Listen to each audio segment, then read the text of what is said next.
আমরা করতালি দিয়ে অভিনন্দন জানাবো।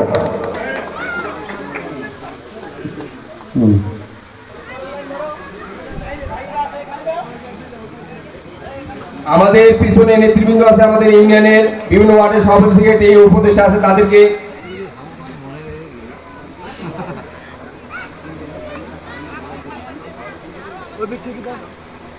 আর্মিনা তারা দুজনে আমাদের প্রধান অতিথি মহোদয়কে ফুল দিয়ে বরণ করে নিচ্ছেন। আমরা তার করতালি দিয়ে অভিনন্দন জানাবো।